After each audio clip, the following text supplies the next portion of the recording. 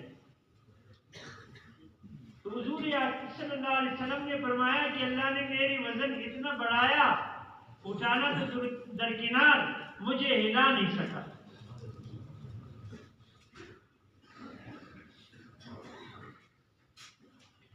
تو ہم ایسی مجالس میں جانے سے پرہیز کر لے، خواہ وہ کتنا جگری دوست ہو۔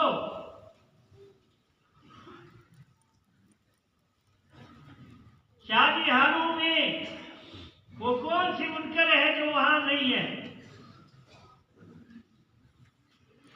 ہم ان چیزوں سے پرہیز کر لے۔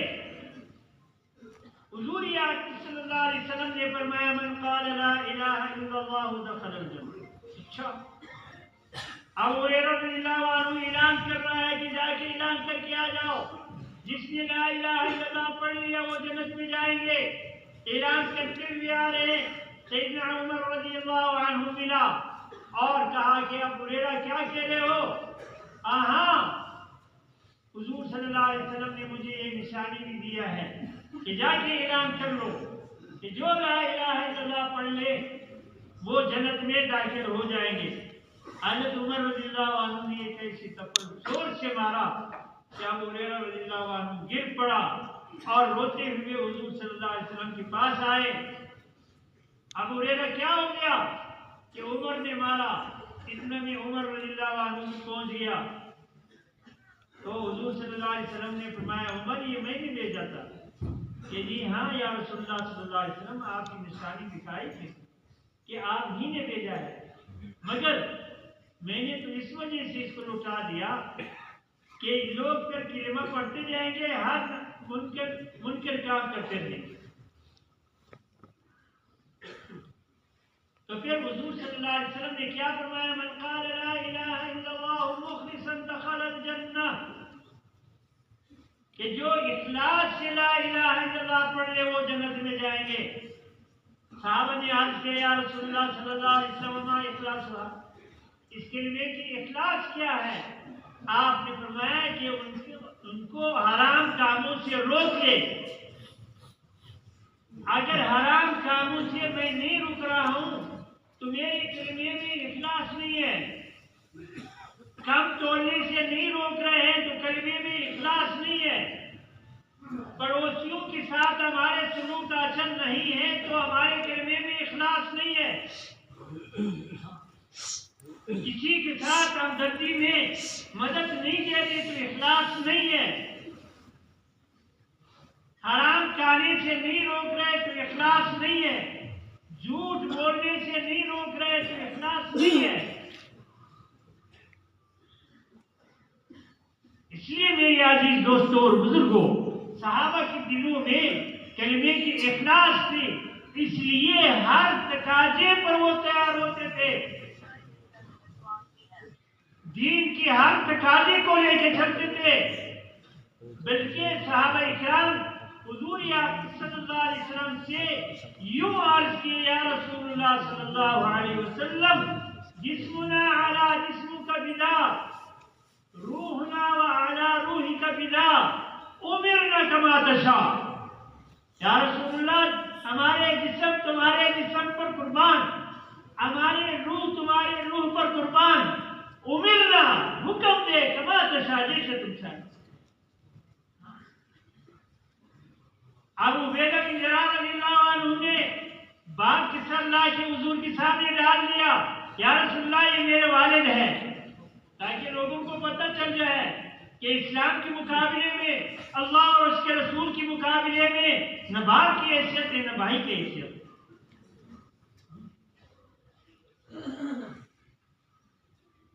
ایک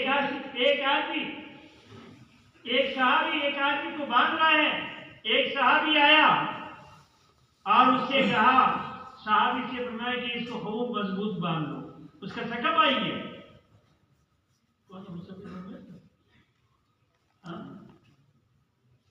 مصعب بن عمیر رضی اللہ عنہ نے کہا کہ جی یہ اس کو خوب باندھ لو، مضبوط باندھ لو، ان کی والدہ بہت مالدار ہیں، آپ کو بہت مال ملے گی۔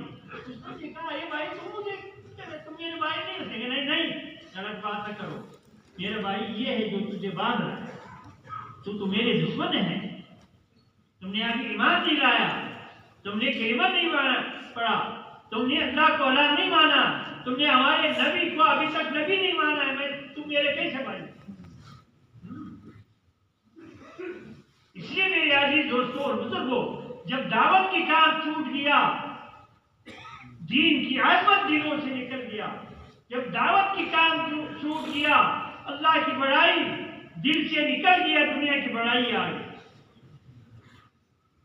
دین میں نقصان ہو تو کوئی بات نہیں ہے، لیکن دین دنیا میں نہ ہو۔ حالانکہ دنیا کی کیا ہے؟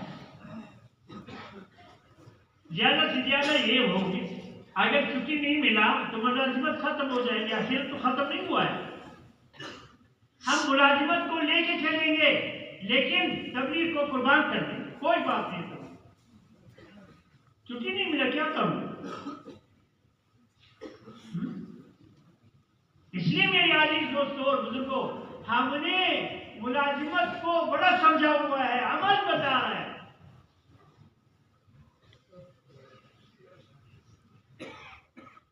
ہم نے دکان کو بڑا سمجھا ہوا ہے، کس پر چھوڑ دوں؟ میں نے اپنا گھر کا خالق اور مالک سمجھا ہوں، اور میں کیا ہوں کہ میں نہ ہوں تو میرے بچے کہاں سے کھائیں گے؟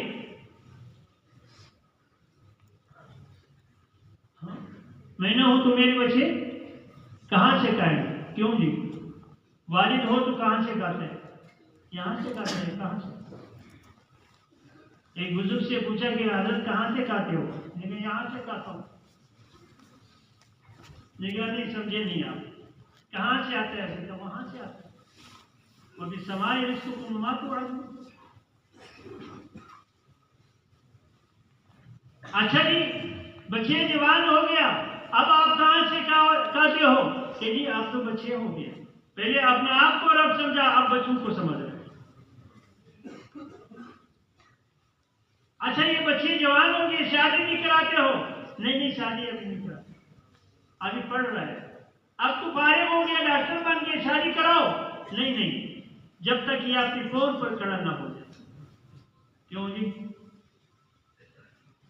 میں نے دیکھا کہ بھائی کس کرائے پہ فون لایا ہوا ہے۔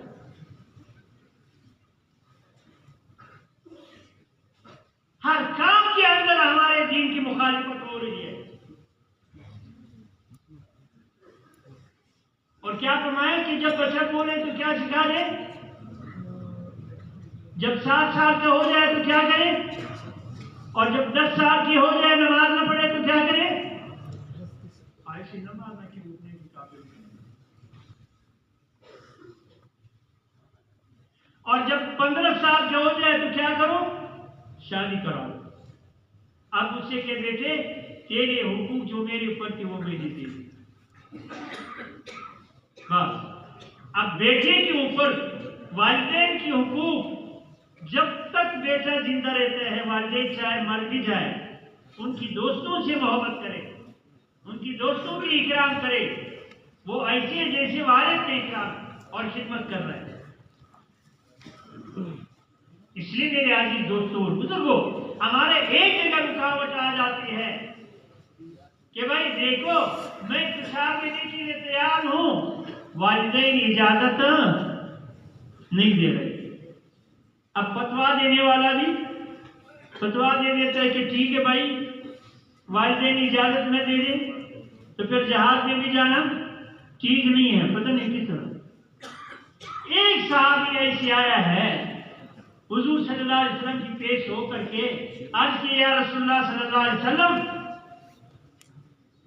میری والدہ یا والدین یا والد دونوں میں سے ایک یا دونوں بوڑھے ہیں، میں ان کی خدمت کروں یا وہاں جاؤں؟ آپ نے فرمایا کہ والدین کی خدمت کرو، ٹھیک ہے۔ ابو بکر صدیق رضی اللہ عنہ، باپ کافر ہے، ہاں بیٹا کافر ہے، ابھی ایمان نہیں لایا، سارے مکہ دشمن ہیں، بیٹیاں جوان ہیں۔ حضور صلی اللہ علیہ وسلم گیا، ابو بکر جی اللہ کا حکم آ گیا کہ ہجرت کرو۔ اچھا میرے لیے کیا حکم ہے کہ آپ میرے ساتھ ہو؟ دشمنوں کے درمیان میں جوان بیٹیاں، گھر سے بھی اندھا نابینا باپ چھوڑ کے جا رہا ہے۔ کہاں چھوڑ کے جا رہے ہیں؟ دشمنوں کے درمیان میں۔ اور گھر میں کتنے پیسے چھوڑ کے جا رہے ہیں؟ اور کس پر چھوڑ کے جا رہے ہیں؟ کس پر چھوڑ کے جا رہے ہیں؟ تو اللہ نے حفاظت کیا یا برباد کر دیا؟ نابینا کافر باپ کو اللہ نے ہدایت دے دی یا نہیں؟ اور حضور صلی اللہ علیہ وسلم کے پاس لایا، یا رسول اللہ میرے والد ہے، آپ فرمائے سنت کیوں لایا؟ میں نے اس کے پاس چلے جانا۔ بیٹے نے کہا غزوہ بدر میں ابو جان جب ایمان لایا کہ غزوہ بدر میں تو کئی مرتبہ میری تلوار کے نیچے آ گیا اور میں نے دیکھا کہ یہ تو میرے والد ہے، آپ کو والد سمجھ کر کے چھوڑ دیا۔ ابو بکر صدیق رضی اللہ عنہ نے فرمایا دیکھیے آپ نے تو چھوڑ دیا، اگر میری تلوار کے نیچے آپ آتے تو میں آپ کو ہرگز نہ۔ سبحان اللہ۔ ہر حال میں نکلنا۔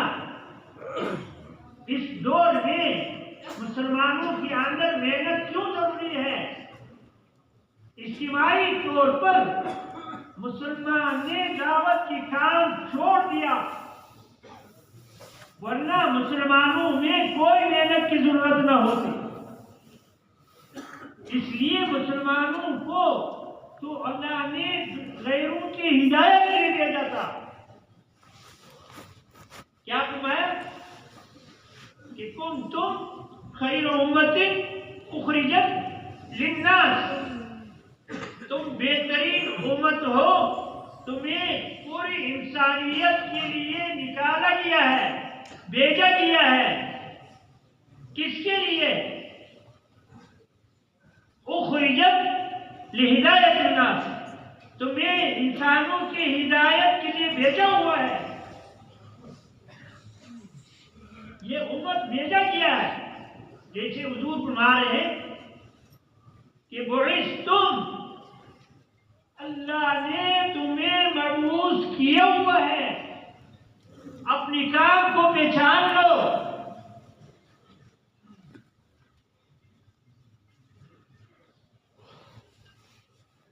جس مقصد کے لیے، جس کام کے لیے اللہ نے اس امت کو بھیجا ہے۔ دیکھو عجیب بات ہے، سننے کی بات ہے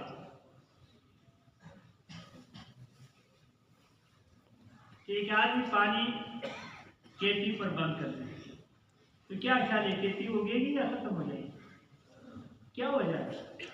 کیٹلی خشک ہو گیا، ہاں ٹماٹر نہیں ہے، پیاز نہیں ہے، آلو نہیں ہے، چیزیں نہیں، وجہ کیا ہے؟ کہ جی کیٹلی والے نے پانی بند کر دیا۔ اچھا پانی نہ جائے تو کیٹلی نہیں، جی ہاں یہ تو سمجھ میں آ رہا ہے۔ دونوں چیزیں وہ اگر آپ چائے نہیں پیوں گے تو آدھا گھنٹے کی بات جو ہے نا 10 منٹ میں آپ نے ختم کرنا ہوگا. وہ فوراً گڑی کو بات کی جان نہیں, کوئی بات نہیں ہے. دیکھیں ان کے ساتھ چائے پی لو, چائے آ گیا شربت بنا کے پی لو. رکھو جب تک چائے نہیں پیوں گے وہ یہ نہیں کہیں گے کہ بس.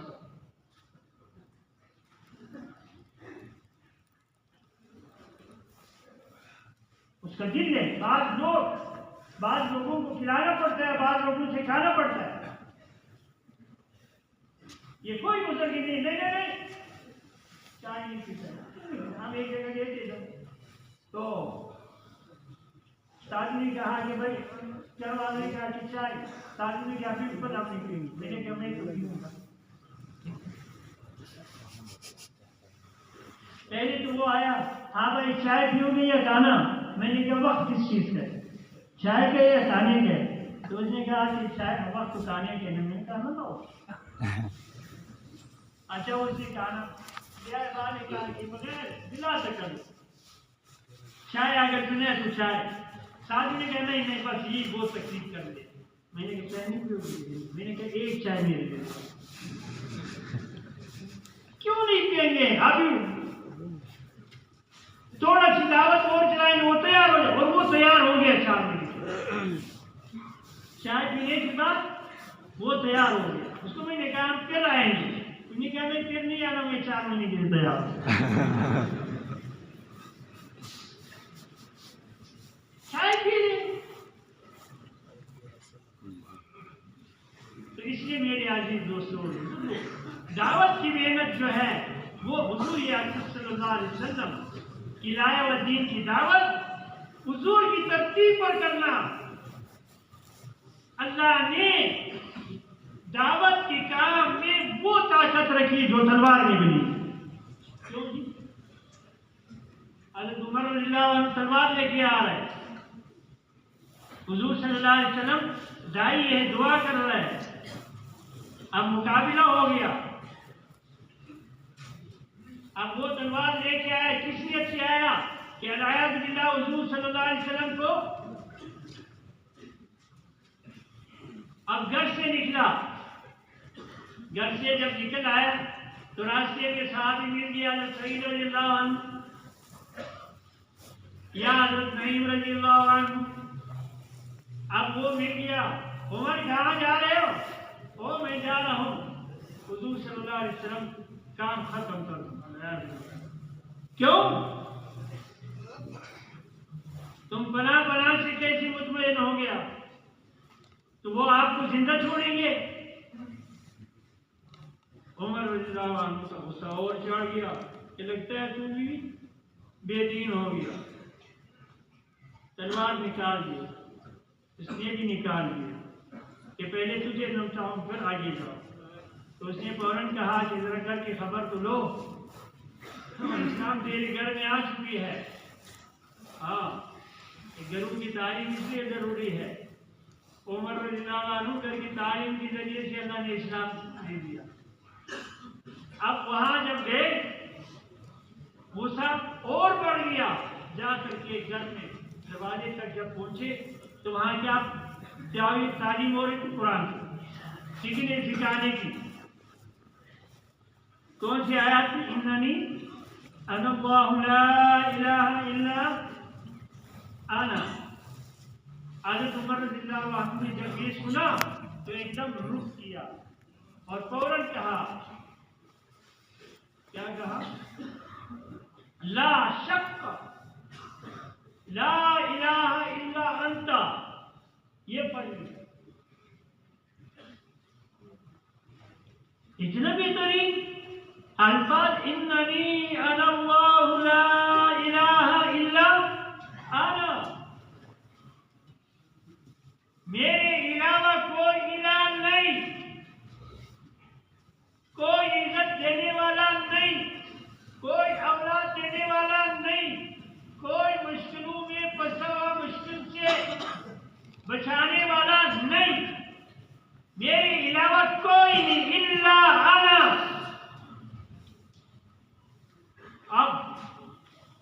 جذبہ غصہ تو اندر بھرا ہوا تھا، دروازہ کھٹکھٹایا، کھول کر کے جناب علی اندر گیا تو وہ جلدی میں دایاں بایاں ہو گیا تو بینوئی کو پکڑا کہ تم بے دین ہو گیا. اب جناب علی اس کو پکڑ کے مارا.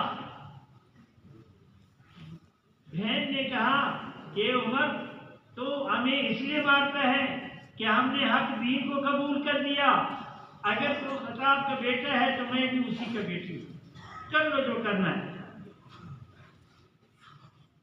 اب بہن کو دیکھ کر کے کچھ شرمندہ بھی ہو گیا. وہ صحیفہ جو گرا تھا اس پر نظر پڑا، وہ اٹھانے لگا تو بہن نے چھین لیا کہ یہ آپ نہیں دیکھ سکتے، آپ نجس ہیں، نجس اس کو آپ نہیں لگا سکتے، پہلے کر لو، غسل کر لو. اچھا جی آپ سنا دیا جا کے وضو کیے یا غسل کیا کہ اب تو اب دے دیا، کلمہ پڑھنا شروع کر دیا. تو میں کہ اشہد ان لا الہ الا اللہ. بہن نے کہا بھائی جان یہ اللہ ہر جگہ موجود ہے، واشہد ان محمدا عبدہ ورسولہ، جا کے حضور کے سامنے اقرار کرو. اب وہ وہاں سے نکل آیا. حضرت عمر رضی اللہ عنہ کو مانتے ہیں کہ ایک جگہ کچھ لوگ کھڑے تھے اور بیل کو ذبح کر رہے تھے. جب اس کو ذبح کرنے لگا، ذبح کر لیا، اب اس سے جو یہ خور خور کی آواز نکل آتی ہے، اس میں ایک آواز نکل آیا اور کیا کہا، یا اہل الذبح رجل صحیح باللسان فصیح ويدعو الناس الى شهادة لا اله الا اللہ. حضرت عمر رضی اللہ عنہ کو آتے ہیں جب میں نے سنا اور میں نے یہ کہا دل میں کہ یہ مجھے کہہ رہا ہے، اور وہاں کی مجلس سے کسی نے نہیں سنا. حضرت عمر رضی اللہ عنہ نے سنا کہ اے ذبح کرنے والے لوگوں، ایک آدمی ہے جو فصیح الزبان ہے اور صحیح آدمی ہے، رجل صحیح باللسان فصیح، اور صحیح آدمی ہے اور بڑا فصیح الزبان ہے اور لوگوں کو دعوت دیتے ہیں کلمہ لا اشہد ان لا الہ الا اللہ. اب وہاں سے چل پڑا حضور اکرم صلی اللہ علیہ وسلم کے قریب جا کر کے بیت الحرم کے قریب پہنچا تو حضرت بلال رضی اللہ عنہ باہر آیا، دیکھا حضرت عمر رضی اللہ عنہ آ رہے، ہاتھ میں تلوار ہے. تو جا کر کے حضور صلی اللہ علیہ وسلم سے عرض کیا کہ عمر آ رہا ہے، اس کے ہاتھ میں تلوار ہے. حضور صلی اللہ علیہ وسلم نے فرمایا اس کو آنے دو، شب جمعہ ہے. کیا ہے آج ہم کون سا دن ہے؟ یہ شب جمعہ ہوا جو حضرت عمر رضی اللہ عنہ اسلام میں داخل ہوا. اور جب آیا حضور صلی اللہ علیہ وسلم نے فرمایا کہ آنے دو. اب جب وہ آ گیا، حضرت حمزہ رضی اللہ عنہ باہر نکل آیا، دیکھا حضرت عمر رضی اللہ عنہ قریب ہو گیا اور فرمایا اے عمر اگر تیری آنا اسلام کی ہے تو مرحبا، اور اگر تیری ارادہ کچھ اور ہے تو تیرے تلوار سے تیرے سر کا اڑانا، کاٹنا میرے لیے کوئی مشکل نہیں. عرب میں 5 آدمی تھے، زمانہ اسلام سے پہلے بھی ان سے کوئی مقابلہ نہیں کرتے تھے اور اسلام لانے کے بعد بھی کوئی اس سے مقابلہ نہیں کرتا تھا، جس میں ایک حضرت عمر رضی اللہ عنہ، عبد الرحمن بن عوف رضی اللہ عنہ، سعد بن ابی وقاص رضی اللہ عنہ، حضرت حمزہ رضی اللہ عنہ اور خالد بن ولید رضی اللہ عنہ. یہ رجال تھے، بہادر لوگ تھے، صحابہ سارے بہادر تھے، لیکن یہ چنے ہوئے لوگ تھے. اور اس نے زمانہ جاہلیت میں بھی بدکاری نہیں کیا تھا.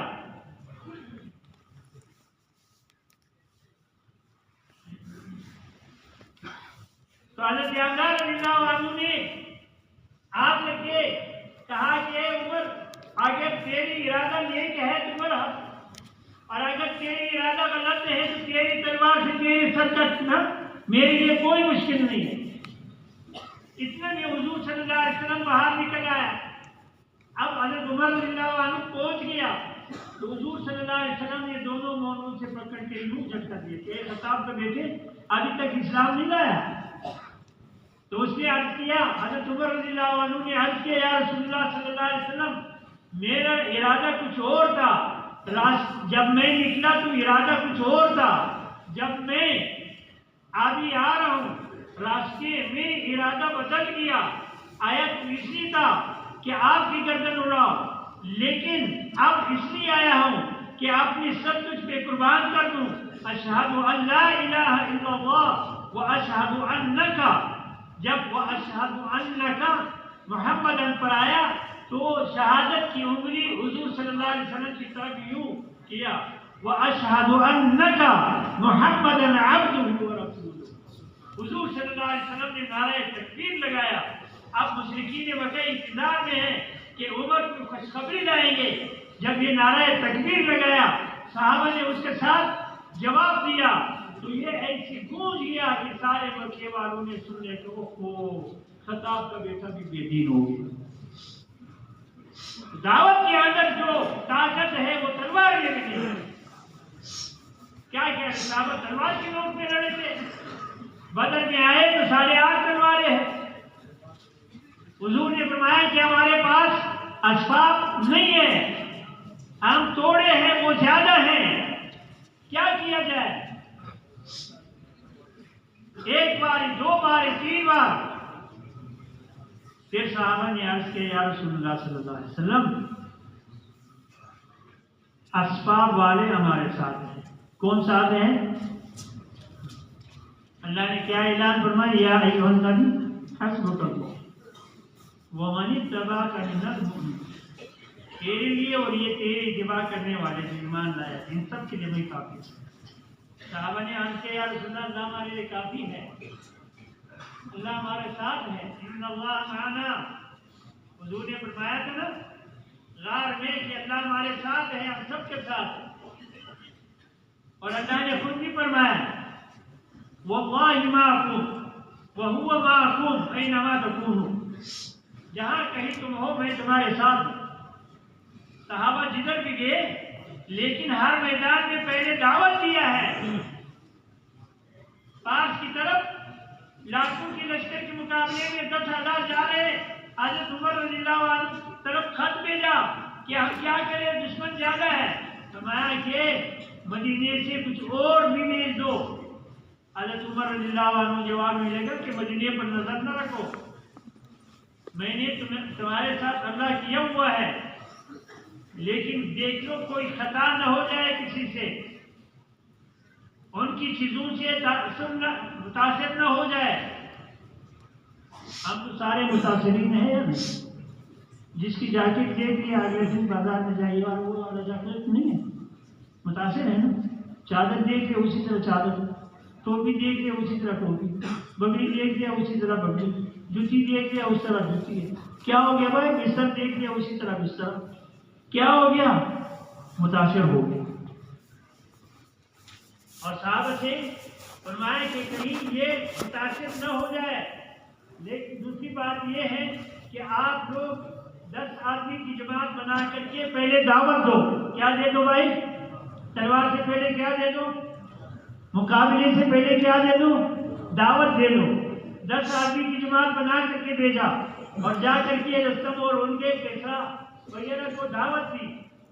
10 گئے اور ہر ایک نے ایسی دلیری سے بات کی کہ ہمارے ساتھ ایسی قوم ہے یحب الموت کما تحب الخمر، یحب الموت کما تحب حیات۔ ہمارے پاس ایسی قوم ہے کہ وہ ایسی موت کو محبوب رکھتے ہیں جیسے تم شراب کو، وہ موت کو ایسی محبوب رکھتے ہیں جیسے تم لوگ زندگی کو۔ ہاں ہمارا ساتھ ایسی قوم ہے، لیکن کلمہ پڑھ لو ہمارے بھائی بن جاؤ۔ آپ جناب یہ سمجھ میں نہیں آ رہے کہ مساجد کیوں خالی ہو گیا،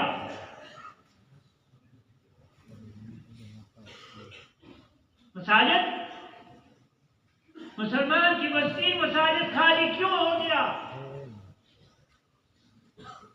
دعوت کی کام دین کے لیے ایسی ہی ہے جیسے کھیتی کے لیے پانی، کھیتی پر پانی بند، کھیتی خشک، دعوت کی کام بند، مساجد خشک بنا دیتے ہیں، لاکھوں روپے لگا لے، ہر کسی کو نقشے اس میں ہو جاتے ہیں، لیکن نمازی اعلان کیے نقش اور نگار جو ہے یہ ایسی روایات ملتے ہیں کہ یہ قیامت کی نشانیوں میں سے ایک نشانی یہ ہے کہ مساجد خوب سجائیں گے لیکن نمازی نہیں ہو.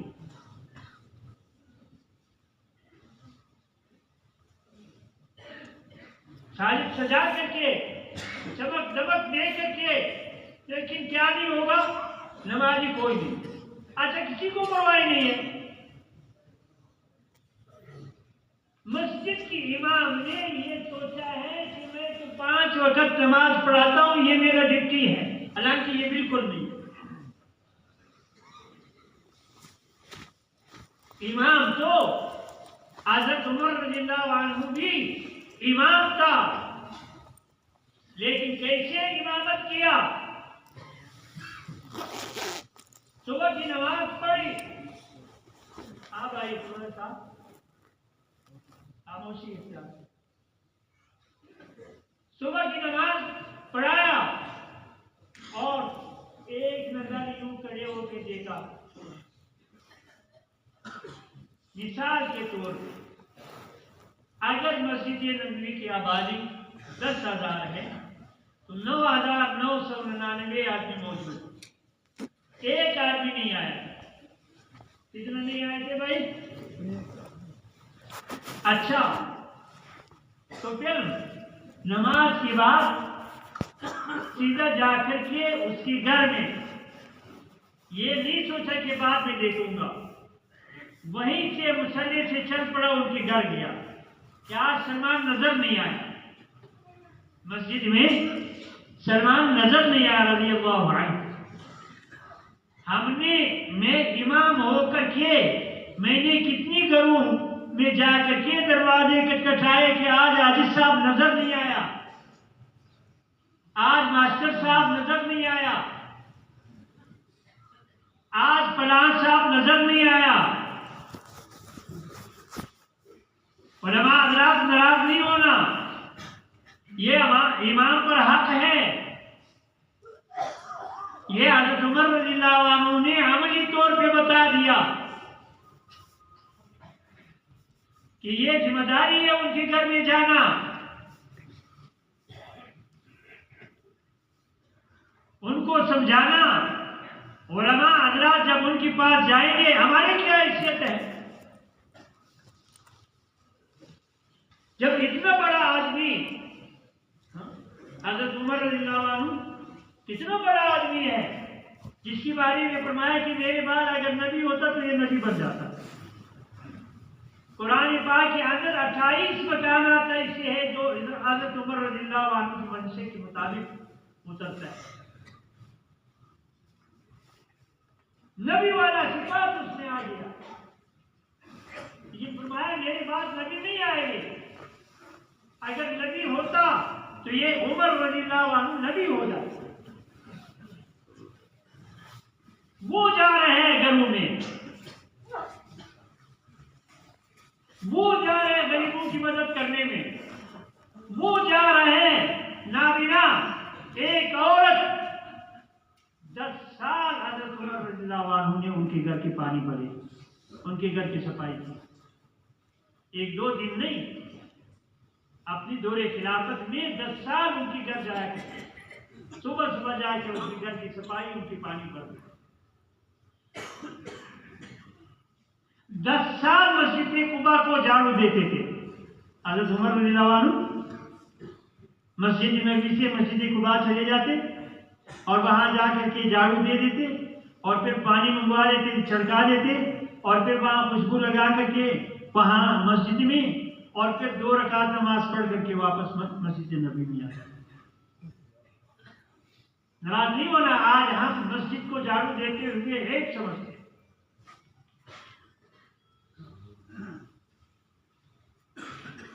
یہ میرے عزیز دوستوں اور بزرگوں، مساجد کو خالی کر لیا، وجہ کیا ہے؟ مسلمانوں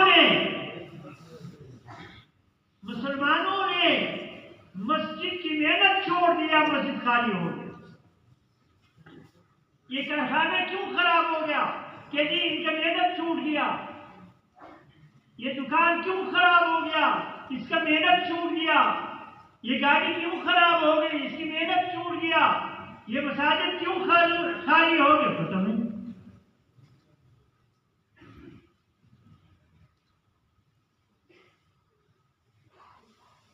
مساجد اس لیے خالی ہو گیا کہ مسجد کی محنت چھوٹ گیا۔ حالانکہ کتنی فضائل آئے ہیں کہ جو مسجد کو آباد کرتے ہیں اللہ اس کو آباد کرتے ہیں۔ جو گھر سے وضو کر کے مسجد کو آ رہا ہے جیسے احرام باندھ کر کے حج کو جا رہا ہے، اور جو گھر سے وضو کر کے مسجد کو جا رہا ہے ہر قدم پر ایک درجہ بلند، ایک گناہ معاف، ایک نیکی لکھی جائے۔ اور مسجد کو وہی لوگ آباد کرتے ہیں جو اللہ اور قیامت کے دن پر ایمان رکھتے ہیں۔ خدا نہ خاصہ اگر ہم یہ محنت نہیں کر رہے تو پھر اللہ اور اس قیامت کے دن پر ایمان تو ہے لیکن کبھی نہیں ہے۔ جو مسجد سے الفت رکھتے ہیں اللہ جل شانہ سے الفت، جو مسجد میں بکثرت جاتے ہیں ان کی ایماندار ہونے کی گواہی دو۔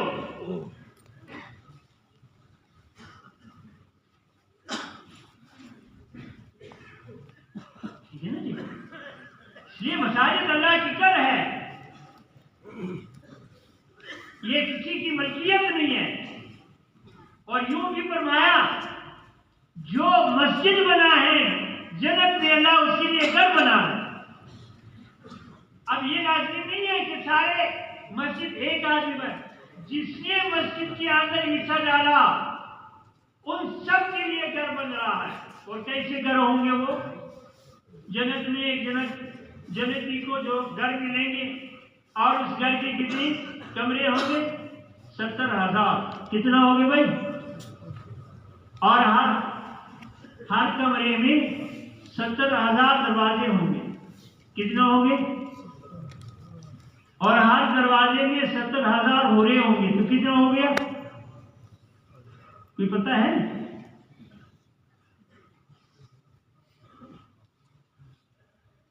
اب وہ گھر کے اندر داخل ہو کر کے باہر کے حالات بھی نظر آئیں گے،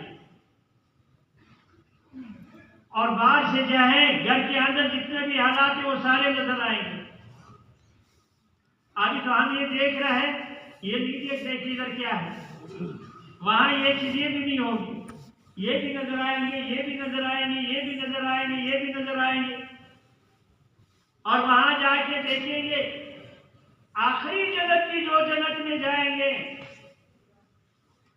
تو وہ جہنم سے نکال کر کے جنت کی طرف جا رہے ہیں، اور جا کر کے فرشتوں سے کہ اب میرے لیے کیا بچا ہے؟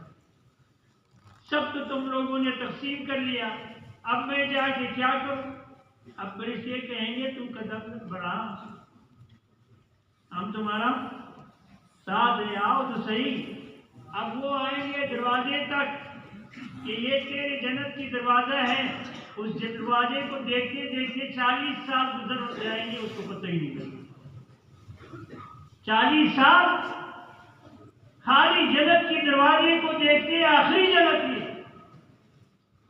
اب جو پہلے جنت کی جا رہے ہیں تو اس کا جنت میں کیا حال ہوگا؟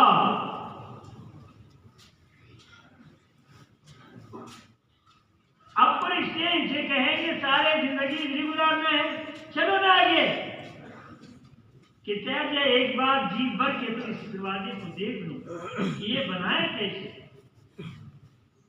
کہ جی اندر جاؤ تو دروازہ بھول جاؤ گے، آؤ اندر جائیں گے، سارے جنتی جمع ہوں گے، اللہ جل شانہ کو دیدار کرائیں گے۔ کیا کرائیں گے بھائی؟ اب اللہ جل شانہ جنت سے پوچھیں گے بتاؤ جی کیا چاہیے آپ کو؟ یہ اللہ سارے نعمتیں تو دے دیا، یہ دیکھو حوریں دے دیا، یہ دیکھو غلمان دے دیا، یہ دیکھو ہر قسم کی میوے دے دیا، یہ دیکھو ہر شراب طہورہ ہے، دودھ ہے، وہ پانی ہے، اور کیا چیز ہے؟ شہد کیا ہوگی؟ شوگر تو نہیں ہوگا؟ اچھا تجھے نہیں ہے، اور جس کو دنیا میں شوگر نہیں ہے اسی نو ادھر لگ جائے۔ اچھا دیکھو یہ اللہ نعمتیں تو سارے دے دیا، اب وہ کون سی نعمت ہے جو ابھی ہم مانگ لے؟ یہ حوریں دے دیا، 70 قسم کا لباس ہے، ہر لباس دوسرے کے نیچے نظر آ رہے ہیں، پانی پی رہے ہیں تو یہاں نظر آ رہے ہیں، اور ان سارے لباس کے اندر سے دل نظر آ رہا ہے، اس دل کے اندر جو یہ مسلمان سے محبت ہے وہ محبت بھی نظر آئے گی۔ یہ اللہ وہ کون سی نعمت ہے جو باقی ہے؟ لیکن وہاں پر بھی علماء کے بغیر ہمارا سارا کام نہیں، تو اس کو جواب دیں گے کہ جا کے علماء سے پوچھ لے۔ آج تو ہم علماء کو کچھ نہیں سمجھتے، اور جس نے سال نہیں لگایا اس کو تو بالکل عالم ہی نہیں سمجھے۔ یہ کیا عالم ہے جس نے سال نہیں لگایا؟ علماء ہیں، کل قیامت کے دن علماء کے درجے پر ہوں گے، اونچے ہوں گے، اور آگے جا کر کے جا کے علماء سے پوچھ لے۔ اب علماء کے پاس آتے ہیں کہ اللہ نے فرمایا کہ کیا کہ مانگو اور کوئی چیز، اب اللہ سے ہم کیا مانگ لے؟ تو علماء ان سے کیا فرمائیں گے کہ جا کر کے اللہ سے اللہ کی رضا مانگو اور اللہ کی دیدار مانگو۔ اب اللہ دیدار کرائیں گے، کیا کرائیں گے بھائی؟ کیا منظر ہوگا وہ، اور کئی شہاد ہوں گے، جنت کی ماحول ہوگی، انبیاء اور رسول ہوں گے، صدیقین و شہداء ہوں گے، صالحین ہوں گے، ایمان والے ہوں گے۔ اب وہ دیدار کرانے والا وہ ذات جس نے انسان کو اپنے ہاتھوں سے بنایا، خلق بیدیہ، خالق کائنات دیدار کرائیں گے کہ جا کے مانگو۔ اب وہ کہیں گے یا اللہ ہمیں اپنی دیدار، اپنا رضا نصیب کرو۔ اچھا اللہ جل شانہ اعلان کریں گے کہ اچھا جی آج میں تم سب سے راضی ہوں، کبھی ناراض نہیں ہوں، ٹھیک؟ پھر اپنا دیدار کرائیں گے۔ اب جب دیدار کرائیں گے، حضور صلی اللہ علیہ وسلم ایک مرتبہ 14ویں رات کی چاند نکل آئے تو ایک صحابی صاحب نے ان سے فرمایا کہ انکم سترون ربکم کما سترون هذه القمر لیلۃ البدر، تم اپنے رب کو ایسے دیکھو گے جیسے اس چاند کو دیکھتے ہو، لیکن چاند کو دیکھتے ہوئے آنکھ تک جائیں گے، اللہ کو دیکھتے ہوئے آنکھ نہیں تکے گی۔ پہلے ملاقات کرائیں گے، وہ پہلے ملاقات جب اپنے بندے اپنے خالق کو دیکھیں گے تو 8 لاکھ برس گزر جائیں گے، پتہ ہی نہیں چلے گی۔ کتنے لاکھ؟ کیا شان ہوگی کہ اللہ اپنے دیدار کرائیں گے، 8 لاکھ برس گزر جائیں گے لیکن اللہ کو دیکھتے ہوئے آنکھ نہیں تگیں گے۔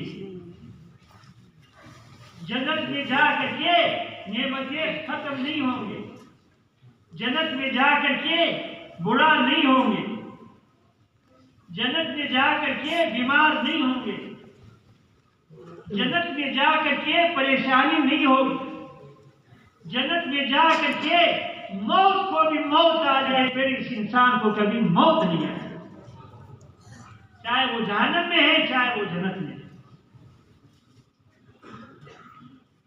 وہ جنت حضور نے فرمایا جب تم اللہ سے مانگو تو جنت سے کیا مانگو؟ فردوس. جس کا چھت کیا ہے؟ عرش عظیم ہے. اور وہ جنت ملیں گی کیسے؟ حضور صلی اللہ علیہ وسلم نے فرمایا من احب سنتی فقد احبنی ومن احبنی کان معی فی الجنہ. جس نے میری سنتوں سے محبت اس نے مجھ سے محبت کی، جس نے مجھ سے محبت کی وہ میرے ساتھ جنت میں ہوں گے. کہاں ہوں گے بھائی؟ جنت میں، حضور کی پڑوس.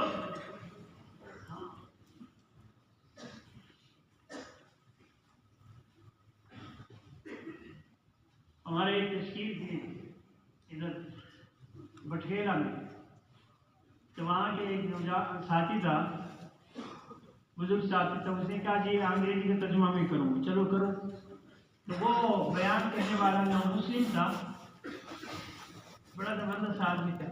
تو اس نے جنت تھوڑا سا بیان کر دیا، اس نے ترجمہ کر دیا اور پھر کہنے لگا بس کرو نا، اور اللہ سے کیا چاہتے ہو؟ بس بیان میں کون تیار ہے جنت کے لیے؟ ابھی اس نے بیان ختم نہیں کیا، اس نے تشکیل شروع کر. تو ایسی میری عزیز دوستوں اور بزرگوں، جنت ہے ہمارے لیے. اور حضور نے فرمایا بڑھو اس جنت کی طرف جس کی لمبائی چوڑائی کیا ہے بھائی؟ زمین اور آسمان سے چوڑی. اس لیے میری عزیز دوستوں اور بزرگوں، یہ تو جنت کے حالات ہیں. اور جہنم کی کیا حال ہوگا؟ اللہ ہم سب کی حفاظت فرما دے. آمین آمین. جہنم میں سب سے ادنا عذاب جو ہے وہ ابو طالب کو دیا جائے گا، اور اس کو لوہے کی جوتیاں پہنا کر کے جس کی تپش سے مغز بھی ابلتا جائے گا. یہ سب سے ادنا عذاب ہوگا. جیسے وہ سب سے آخری جنت کی دیوالی کو 40 سال دیکھتا رہا، یہاں آخری سب سے کم عذاب یہ ہو. جنت کو خواہشات قربان کرنے پہ ملیں گے اور جہنم خواہشات کو پورا کرنے پہ ملیں گے. اس لیے میرے عزیز دوستوں اور بزرگوں، اللہ نے جو ہمیں محنت کیا ہے، یہ محنت حضرات انبیاء علیہ السلام اور خاص کر کے حضور صلی اللہ علیہ وسلم جو پوری انسانیت کے لیے آیا ہے، اللہ نے نبی علیہ السلام سے فرمایا یا ایھا الرسول بلغ ما انزل الیک من ربک فإن لم تفعل فما بلغت رسالته. کہ میرے حبیب جو حکم میں تیرے طرف بھیجتا ہوں فوراً ان کو دوسروں تک پہنچانا. اگر تم نے نہیں پہنچایا تو تم نے میری رسالت کا حق ادا کیا.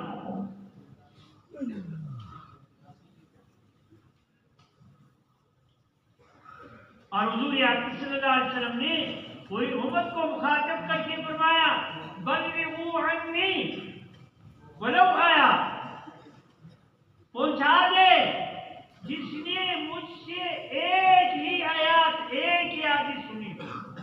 اگر تم نے نہیں پہنچایا تو تم نے میری امتی ہونے کا حق ادا کیا. اس لیے میرے عزیز دوستوں بزرگوں، یہ کام ہمارے اور آپ کے ذمہ ہیں. ہمارے اور حضور اکرم صلی اللہ علیہ وسلم کی ذمہ داری میں کوئی فرق نہیں ہے. ایک ہی آیات میں نبی کی ذمہ داری اور امتی کی ذمہ داری دونوں کو ایک ہی آیات میں بتا دیا. کیا فرمایا؟ قل ھذہ سبیلی ادعو الی اللہ علی بصیرۃ انا. کیوں جی فرمانی تباہی؟ اچھا یہ بھی ہے جو ذمہ داری نبی کا فرمایا یہ میرا ذمہ داری ہے. انا فرمانی تباہی انا، یہ میری ذمہ داری. اور جس نے میرے اتباع کیا اس کا بھی یہی ذمہ داری جو میری ذمہ داری ہے. اتباع کرنے والوں سے کون مراد؟ ایمان. جس نے ایمان لایا چاہے مرد ہے یا عورت ہے، چاہے چھوٹا ہے یا بڑا ہے.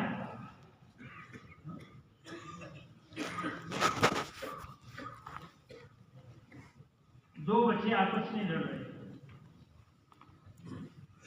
تو ایک نے دوسرے سے کہا اللہ تعالیٰ من آنا. ایک بڑے صحابی وہاں سے گزر رہا تھا کہ تم مجھے نہیں جانتے میں کون ہوں. ایک بڑے صحابی گزر رہا تھا وہ حیران ہو گئے کہ اس نے کیا کہا کہ تم مجھے نہیں جانتے میں کون ہوں. جیسے آج ہم کہتے ہیں نا آپ مجھے نہیں جانتے ہو نا, میں پناہ کا بیٹا ہوں, میں وزیر کا بیٹا ہوں, میں چودھری کا, میں راجا کا, میں خان ملک کا. اس بچے نے کہا کہ تم مجھے نہیں جانتے میں کون ہوں. اس بڑے صحابی نے تعجب سے پوچھا کہ من انت, آپ کون ہیں؟ میں نے کہا کہ میں شہید کا بیٹا ہوں, میرے باپ بڑا غزوہ میں شہید ہو, یہ سب والد گھر میں مر گئے. کہاں مر گیا؟ گھر. آج والا کے راستے میں کوئی مرے تو ہم سارے پریشان ہوتے ہیں. ایمان والے نا پریشان ہوتا ہے, اور جہاں مر گیا وہیں دفناؤ. اللہ کے راستے میں نکلا ہوا ہے, اب یہاں کے بھی تو دفنانا ہے نا. ایک جگہ میں کشمیر میں روڈ بھی سکتی ہے, وہاں پر ہماری جماعت میں تو ایک مولوی صاحب نے بہت گشتے کرایا. آخر میں کہا کہ ادھر ایک بزرگ آدمی ہے, بیچارہ بیمار ہے, ان کی عیادت بھی کر رہی. تو ان کے پاس گئے. اس کی 90 سال عمر, 95 سال, بیمار کا بیچارہ پڑا ہو. تو خیر عیادت کی, دعا کی, یہ کیا وہ کیا. تو میں نے کہا حاجی صاحب اب دعا کرو اللہ آپ کی آخرت ٹھیک کرے. اسی کا مولوی صاحب میں نے سیرت کے لیے دعا کرو. میں نے کہا اللہ اس پر قادر ہے جیسے ایوب علیہ السلام کو جوان بنا دیا. ایوب علیہ السلام کو جوان بنا دیا, اللہ اس پر قادر ہے. لیکن یہ اللہ جل شانہ قدرت کبھی کبھی دکھاتے ہیں. اب تو آخرت کا فکر کرے, میرے ٹائم نہ ضائع کرو. میں نے آگے بھی گشتے کرنے, دعا کریں گے کہ اللہ آپ کو جنت الفردوس میں داخل فرمائے. تو وہ رو پڑا کہ میں مر گیا تو میری کوٹھی کا کیا بنے گی. میں نے کئی سال میں بھی کوٹھی اندر ہے. میں نے سمجھا یہ کوٹھی کے اندر ہے, کوٹھی تو اس کے اندر ہے. اس کو میں نے کہا کہ بھائی یہ آسان کام ہے, آپ کو کوٹھی مل رہے گی. آپ فوت ہو گیا تو آپ کا جنازہ پڑھ لیں گے, پھر شیشے کی فریم میں لگا کر کے یہاں لٹکا دیں گے. یہ ہو سکتا ہے. جس سے انسان کی محبت ہوتی ہے موت کے وقت میں وہی چیز ان کے ساتھ ہوتی ہے. اس لیے دنیا کی محبت حضور نے فرمایا کہ ہر خطا کی جڑ ہے خطیئۃ راس کل خطیہ. ہر برائی کا جڑ دنیا کی محبت ہے.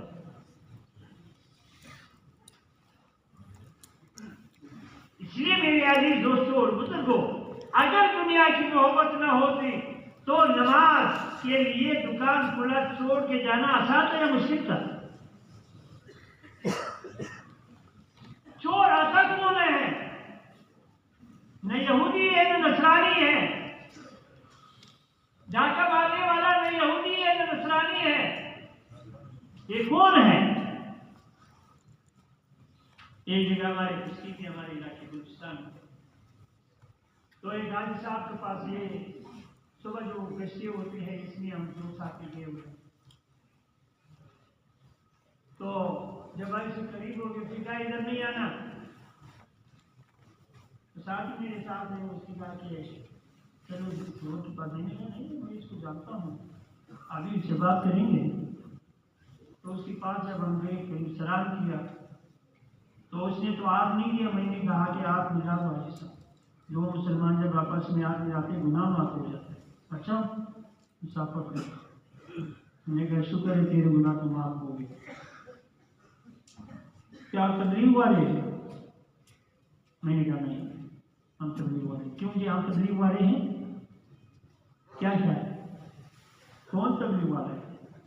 تبلیغ تو غیروں کو کیا جاتا ہے، اپنوں میں تو ترغیب ہے، تبلیغ کے لیے تیار کرنا ہے۔ آپ تبلیغ والے ہوئے میں نے گپ شپ لگایا تو میں نے کہا حاجی صاحب چائے ہوا، دیکھو کون سا؟ میں نے کہا دونوں۔ اچھا گاوا بھی آ گیا، دودھ بھی آ گیا، دونوں چاہیے۔ پھر گپ شپ لگایا، باغ کا کیا حال ہے، یہ ہے، پانی وغیرہ وغیرہ، بس ٹھیک ہے، گزارا ہو رہا ہے۔ آپ تبلیغ والے ہیں؟ میں نے کہا نہیں، یہ بات ہو۔ اچھا جی، پھر تھوڑی دیر کے بعد جب سب لگاتے لگے تھے تو وہ کہتے ہیں مجھے کہ بیٹے مجھے آپ تبلیغ والے نظر آتے، تبلیغ کی کیا ضرورت ہے؟ میں تبلیغ والا نہیں ہوں۔ تو میں نے کہا کہ آپ کے پاس کوئی پسٹل یا کوئی مشین کوئی ایسی چیز ہے گھر میں رکھا ہوا ہے؟ کہ جی ہاں رکھا ہوا ہے۔ میں نے کس لیے رکھا ہوا ہے؟ کہ جی لوگ رات کو آ جاتے ہیں، ڈاکے مارتے ہیں، کوئی بیچ لے جاتا ہے، کوئی گائے لے جاتا ہے، کوئی بکری لے جاتا ہے، کوئی ڈوبا لے کے جاتا ہے۔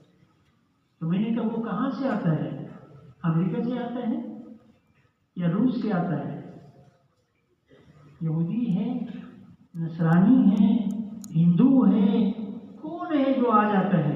اس نے کہا نہیں نہیں یہ نہیں، آپ کا مسلمان آتا ہے۔ میں نے کہا پھر تو تبلیغ کی ضرورت ہوگی۔ ایک مسلمان چوری کرنے آتا ہے، دوسرا مسلمان اس کو گولی مارتا ہے، یہ ہو سکتا ہے؟ پھر تو تبلیغ کی ضرورت ہے۔ ایک کو توبہ کراؤ، دوسرے کو اس پر آمادہ کرو کہ یہ چوری مجبوری سے جو کر رہا ہے یہ نہ کرے، یہ پورا زکوٰۃ نکالے، نہ چور ملیں گے نہ کچھ ملے گا۔ آج اگر مسلمان زکوٰۃ نکال دیں تو پوری دنیا میں کوئی مسلمان چور نہیں ملیں گے، اللہ سب کی ضروریات۔ میں نے کہا آپ کو ضرورت ہو گیا تبلیغ کی، حاجی صاحب اس کو چوری سے کون روکیں گے؟ اگر میں اور آپ نہیں جائیں گے تو روکنے والا کون ہے؟ پھر تو ہم اس کے ساتھ ہوں گے۔ گپ شپ لگایا تو میں نے کہا حاجی صاحب آگے بات سنو، آپ کے پاس مہمان آ جاتے ہیں اس سے اکرام کرتے ہو؟ کہ جی ہاں کیوں نہیں کرتے؟ میں نے کہا ہم 12 ساتھی آئے مہمان، وہ جو دمبا ہے ذبح کرو،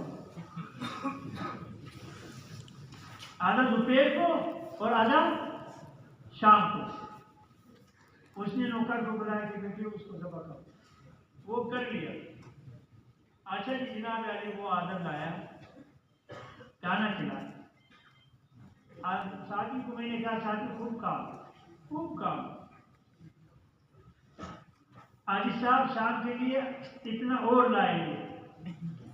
میں نے کہا ہاں بیٹے ضرور خوب کھلاؤ، شام کے فکر نہ کرو، وہ آدھا جو ہے نا وہ بھی لاؤں گا۔ میں نے کہا وہ بھی آئے گا۔ اچھا جی تو اس کو میں نے کہا حاجی صاحب شام کو مغرب کے بعد ہمارا بیان ہوتا ہے اور پھر آپ کے ساتھ ہم 2 ساتھی بھیج دیں گے، وہ دیکھ رہا ہے یہ بوڑھا آدمی ہے کہیں گر نہ جائے، تو آپ بیان میں بیٹھو اور پھر 2 ساتھی آپ کے ساتھ اسی کا ٹھیک ہے بیٹھے۔ اچھا جی بیان ہو گیا، بیان کے بعد میں کھڑا ہو گیا۔ میں نے کہا بھائی دیکھو بستی والے سے میں نے کہا دیکھو بھائی یہ بہت شرم کی بات ہے، بے غیرتی کی بات ہے۔ اب اگر حاجی صاحب تیار ہو گئے 3 دن کے لیے تو کیا خیال ہے یہ اکیلا جائیں گے؟ کیوں جی حاجی صاحب اکیلا جاؤ؟ اس نے کہا نہیں اکیلا نہیں جاؤں گا۔ میں نے کہا کس کو لے کے جائیں گے؟ تو حاجی صاحب نے مجھے آپ کھڑے ہو جائے، آپ کھڑے 16 آدمی کو تیار۔ یہ اس لیے سنا رہا ہوں کہ کہیں آپ جا کر کے گیسٹوں میں جا کر کے تم کہتا ہے نہیں میں صحیح اور کیوں جاتے نہیں میں نے کیا کہا نا میں بالکل نہیں، کچھ بھی نہیں، ہم نہ ووٹ مانگتا ہے نہ نوٹ، دونوں مانگتا ہوں، خود نہیں مانگتا ہوں۔ کہ مسلمان کی جان ایک ووٹ ہے، مسلمان کی مال یہ ایک نعمت ہے، یہ دونوں دین پر لگ جائے، کی جان بھی لگ جائے اس کی مال بھی لگ جائے۔ پھر دیکھو رستم نے کہا کہ یہ درس ہے، اس لیے ہم سے متاثر نہیں ہو رہے، ان کو باہر بھیج دو، ایک آ جائے۔ کیا آ جائے؟ ایک ایک آ گئے. اچھا کہا کہ بھائی سب باہر نکل جاؤ, ایک ایک آ جاؤ. اب ایک ایک آ, ہر ایک نے جو ایک نے بات کیا وہ 10ویں نے وہی بات کیا. دائی کی بات بدلتا نہیں, جو بدلتا ہے وہ دائی نہیں. اچھا آخری 10ویں نے تو حد کر دیا, اس نے اپنے خچر کو بھی لے گیا اندر. درباری نے کیا کر رہے ہو, دربار ہے, بادشاہ بیٹھا ہوا ہے, جس کے آگے سجدے ہو رہی ہے, یہ کدھر لے کے جا رہے. اس نے کہا مجھے بلایا ہے کہ جی آپ کو بلایا, اس کو تم نے کیجیے تو میرے ساتھ ہوگا. اگر یہ نہیں جائیں گے ہمیں تو میں بھی نہیں جاؤں گا, جاؤ پھر مقابلے کی ریڈی کرا دو. وہ پریشان ہو گیا, اندر جا کے کہا کہ جی وہ تو خچر کو بھی ساتھ لے رہا ہے. نے کہا اگر یہ نہیں جائیں گے تو میں بھی واپس چلے جاؤں. نے کہا چلو آٹا ہوا ہے آنند. وہ آ گیا خچر کو ساتھ لے کر کے, اور اپنا نیزے کو قالین میں مار کے جا رہے ہیں کہ یہ پتے کی نشانی نہیں ہے, اور اس میں کامیابی نہیں ہے. آگے جاتے جاتے اور جس پر کسرا بیٹھا اور اسی تخت پر جا کے پہنچ گیا. اچھا جی خچر کو لے کے جناب نے اس کے ساتھ باندھ لیا. کس کا ساتھ باندھ لیا؟ تخت کا ساتھ باندھ لیا. تخت کا ساتھ باندھ کے پھر آگے جناب نے جا کے بیٹھے نے جی کو یوں ہوا کہ ہاں جی بتاؤ کیا مسئلہ ہے تم لوگوں. نے کہا کیوں آئے ہو؟ آئے نہیں, ہمیں بھیجا ہے. کس لیے بھیجا ہے؟ کہ ہم مخلوق کو مخلوق کے غلامی سے نکال کر کے اللہ کی بندگی میں لاتے ہیں, دنیا کی تنگی سے اور آخرت کی وسعت کی طرف, اور ظلم اور ستم سے نکال کر کے اسلام کے عدل اور انصاف کی طرف. اچھا کہ ہاں جی جس پر آپ لوگ سوچ لے, جلدی جواب دے دو, ہم نے آگے جانا ہے, آگے بھی کام کرنا ہے. یہ نہیں کہ بس بیٹھے رہے, پیسے مشورہ کر لو. کتنا وقت دو گے؟ 1 دن دیں گے, 1 دن میں جو کرنا ہے وہ کر لو, جلدی جواب دے دو, ہم نے آگے جانا ہے. تھوڑی کہ بس اتنی آگے ڈیرا ڈالنے بیٹھ جائے. اچھا کھانا پینا ہے, ہمیں ایسی جگہ میں جو جہاں میں کھانے بھی آتے ہوں, پانی بھی, سہولتیں بھی, مسجدیں بھی, یہ صحابہ کی کتابوں میں بھی. اچھا کیا کرے؟ 1 دن میں تو نہیں ہوگا, ہمارے پاس ہے کہ 1 مہینہ, اس نے کہا نہیں اتنا ٹائم نہیں ہے. اچھا بھائی زیادہ سے زیادہ آپ کو 2 دن دے دیں گے, نہیں 20 دن تو دے دو. نہیں بالکل نہیں ہمارے پاس 20 دن میں تو ہار یا پار بس. اچھا جی 10 دن دے دو. جی بالکل نہیں ہے کہ 2 دن تو بہت کم ہے, کہ چلو 3 دن بس ہم جا رہے ہیں, 3 دن سے زیادہ ہمارے پاس یہ نہیں ہے. سب سے پہلے اسلام لاؤ, ہمارے بھائی ہو جائیں گے. اگر اسلام نہیں لاتے ہو تو پھر ٹیکس دے دو, آپ کی باروں کی حفاظت ہم کریں گے.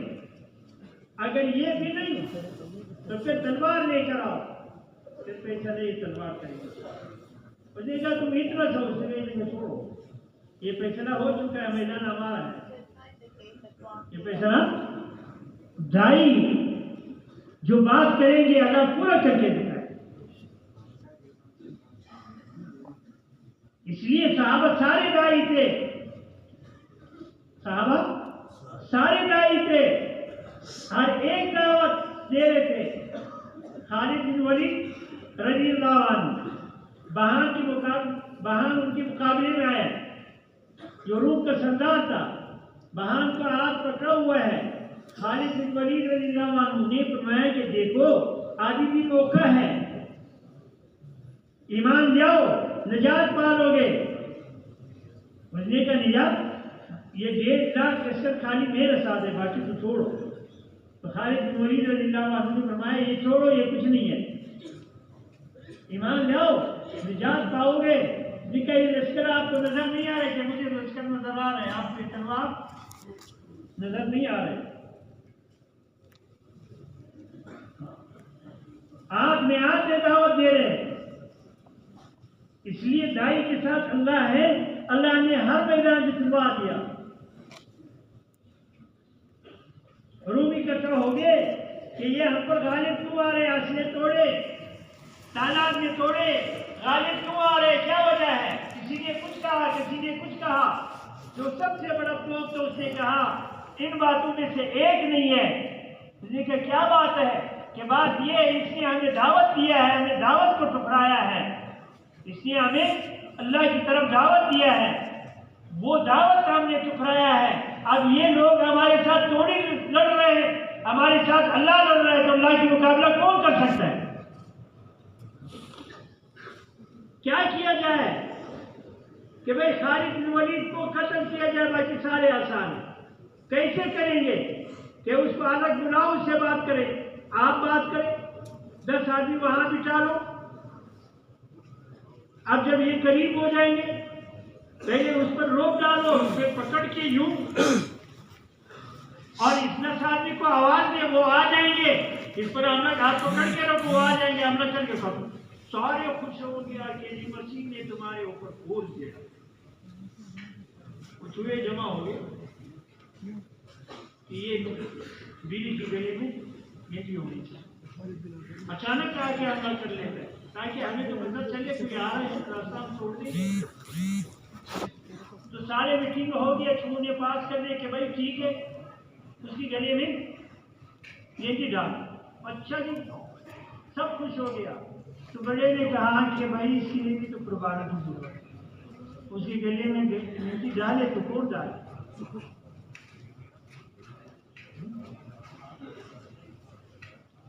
چھوڑ گیا تھا شراب کی لوٹے میں، جب نکل آیا تو کہا کدھر گیا بھی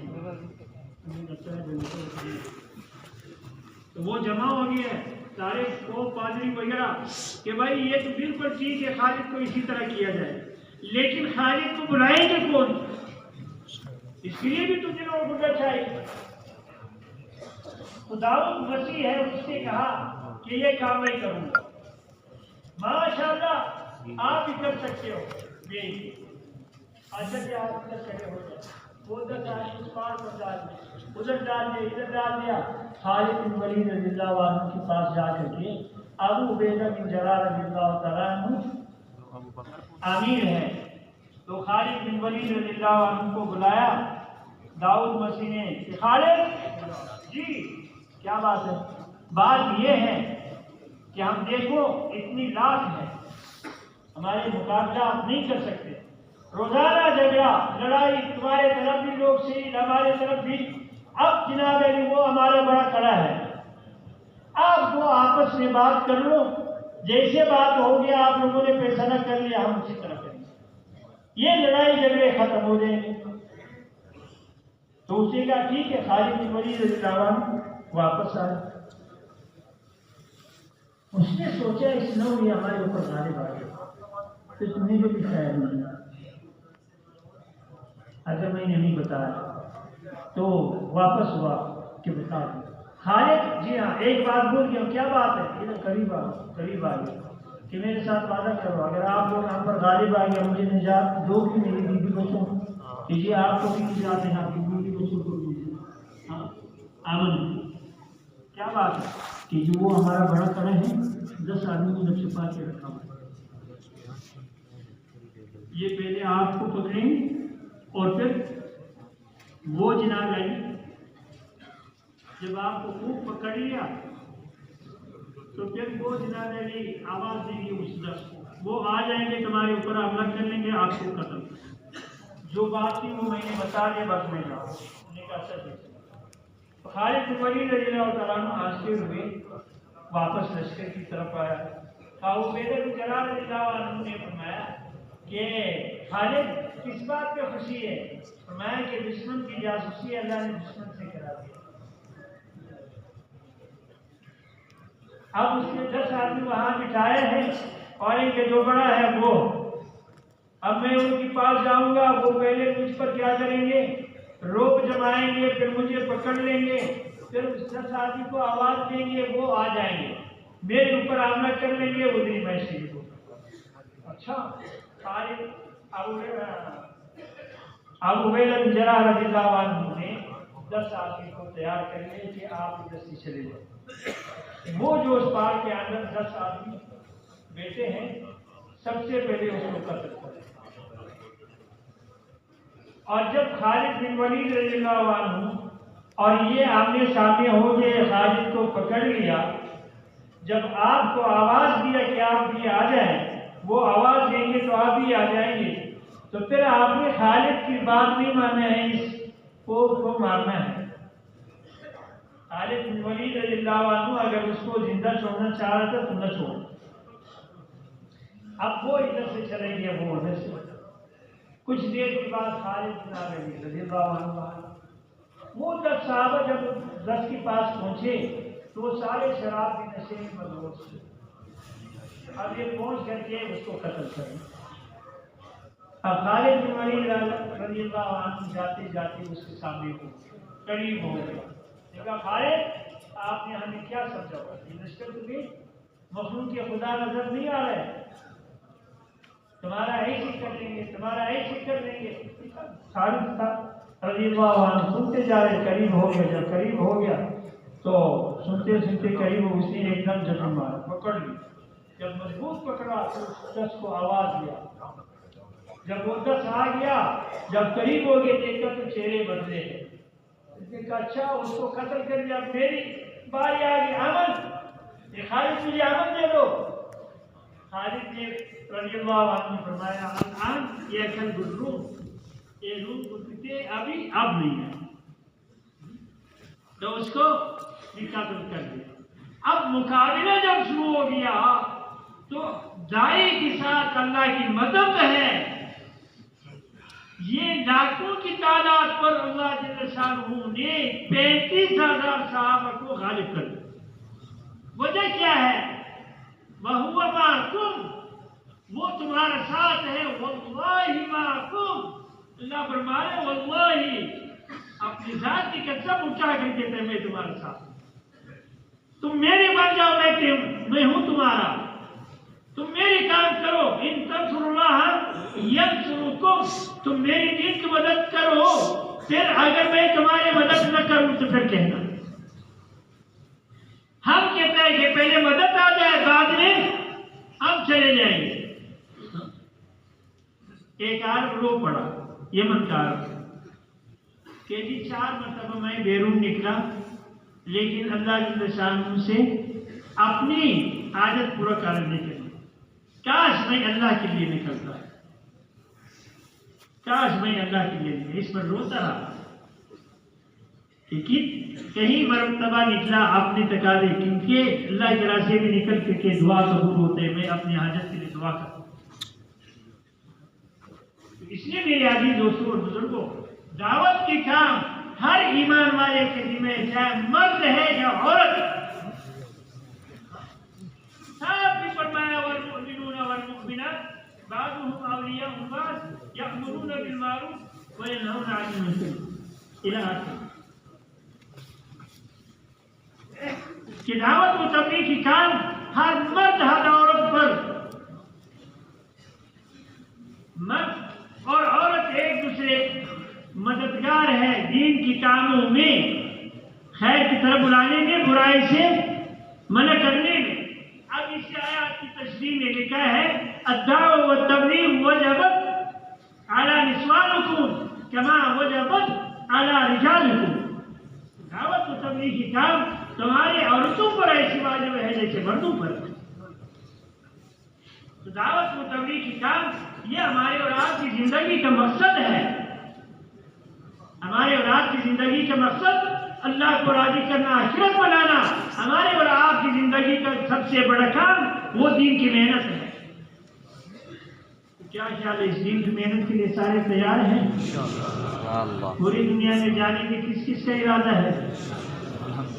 پورا زندگی کس کس کا ارادہ ہے؟ اچھا، اب تو ارادہ جب ہم نے کر لیا، صحابہ جیب کو نہیں دیکھتے تھے. کس کو نہیں دیکھتے تھے؟ کہ جیب میں کچھ ہے یا نہیں. اللہ کی خزانے ہمارے ساتھ، ضرورت ہوگی تو آگے لے لیں گے. تو فرمایا کہ فرماؤ جی، اب جس حضرات کے 4 مہینے نہیں لگے، سب سے پہلے تو 4 مہینے